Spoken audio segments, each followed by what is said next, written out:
have to get your reaction first to this news that apparently there will not be another presidential debate. I'm sure you watched Kamala Harris and Donald Trump on Tuesday. This has been on again, off again. He says it's not going to happen. What are you laughing at? I'm sorry. I did not know that that's where you were going with this. Listen, even a blind man could see that it was a man down situation the other day during the debate. You know, one of the phrases that we use as a colloquialism is that we snatch wigs. Well, I'm just telling you, he got his toupee snatched. And so regardless of what type of spinning he's going to try to do, it is clear that he knows that this is a woman that he literally just cannot measure up to. And so absolutely, he doesn't want to go another round because if he didn't think he was knocked down before, he would absolutely recognize it if he went for another round with her.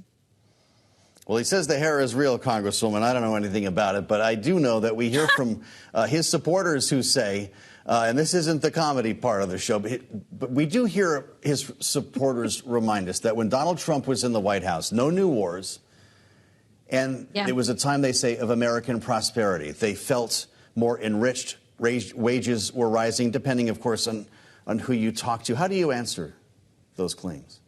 Yeah, so here are the realities. You know, if I could go back and get rid of COVID-19, I absolutely would.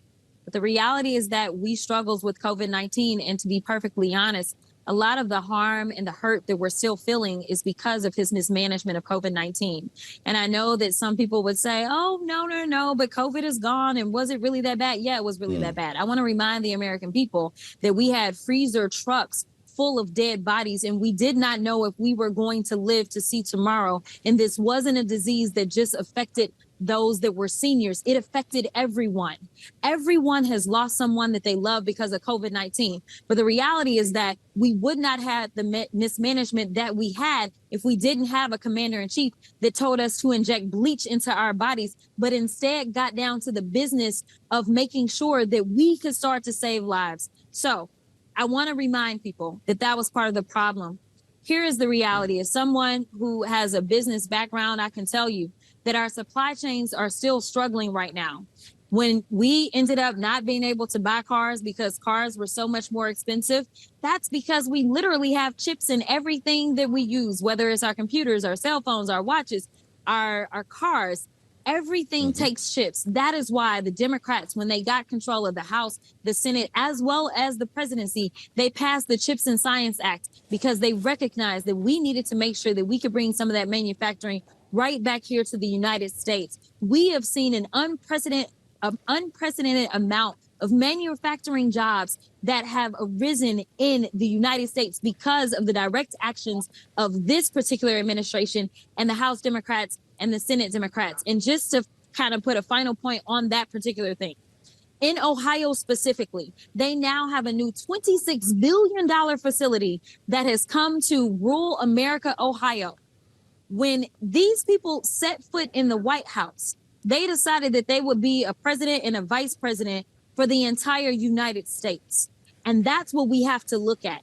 Are we going to have someone that is going to continually be divisive and say, well, we are going to do things for red states and ignore the blue states and not put in the work? We need a commander in chief for all of the United States, one that will recognize the pain that we are all feeling. And so I can tell you that this vice president, who will soon become the president of the United States, understands that there's still more work to be done. But let me tell you, it would have been a lot worse if we continued down the trajectory that Donald Trump had us going down.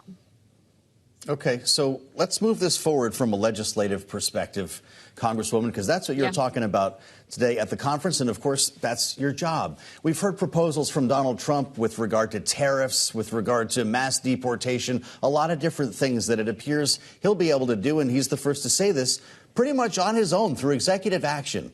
Much of what we have heard from Kamala Harris, the candidate you're supporting, like price gouging bill, for instance, some of the housing initiatives, tax policy she's talking about, will require the approval of Congress. So if Democrats take the House back, you're drawing up plans right now at the convention center. What do you do on day one? What is your priority at the CBC? Well, for me on day one is voting rights. That is my my priority all around, because if we can stop some of the gerrymandering, because we have lost the Voting Rights Act in so many ways. We only have, Section 2, and it's hanging by a thread right now.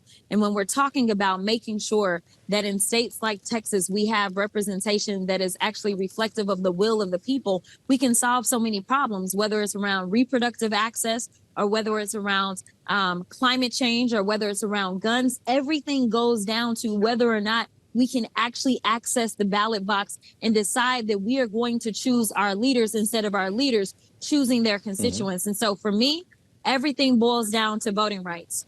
In addition to that, listen, again, I said that I'm in Texas and I'm a woman. So knowing that my state legislature is trying to introduce the death penalty when they go back in January, I feel like I've got to do my part, because if Texas introduces the death penalty, then let me tell you, Florida gonna come behind them, Georgia gonna come behind them, and any other crazy radical legislature that we have. And so I believe in saving lives that are already here. And so that's what I'm going to do, in addition to making sure we can focus in on the guns and the gun violence that we see. Because, we just saw what happened in Georgia. That is a travesty that in America, little kids don't know whether or not they will return home, as if they have gone into a war zone, but instead they are going into a schoolhouse. But right now, today, I just learned that we just had another shooting in downtown Dallas. I am tired of this. This is no way to live. And so I think that it's another thing that we've got to get on top of. Well, I'm sorry to hear that news, Congresswoman. In the time that we have, taking over the House is not a foregone conclusion. What do Democrats need to do between now and November? And I note the fact that early voting is beginning as we speak in Alabama, and it will be Monday in Pennsylvania. How do you close the deal? Yeah, listen, this is about doing the work. One thing that you see out of Democrats, whether you're looking at the Democrats that are currently serving in the House, which I've been traveling the country fighting for Democrats up and down the ballot, we know that on Labor Day, there was only one team that actually labored on Labor Day, and it was the Democratic team. Let me tell you, that's the top of the ticket. If they were working, just know the rest of us are working. So I'm talking to candidates all around the country. I'm trying to figure out what it is that they're doing, trying to give them tips on what else it can be that they should do. I'm trying to make sure that donors are being introduced to them. I'm sending them money myself. We are going to work to earn every single vote that we get on November 5th, whether we're talking about to make sure we take the House back, or if it means that we're talking about winning the White House. And the final point that I'll make on this is that it's important that House Democrats remind the American people of the dysfunction that we've seen, the historic dysfunction that we've seen under the control of House Republicans, from kicking out a speaker for the first time in the history of the United States to potentially kicking out a second speaker all in one term, to not being able to elect a speaker, making us vulnerable by not having a House that had actually been formed. This is dangerous to all the times that even as of now, we are supposed to be making sure that we can pass a budget and keep the lights on in the U.S. government. But right now, there is no plan. The Speaker of the House laid out a stopgap measure that he can't even get the votes for out of his own caucus. You need the Democrats to run the House, the Senate, and the White House. We've got 19 days before the government runs out of money. Congresswoman, we're out of time. Is the government going to shut down? I don't know.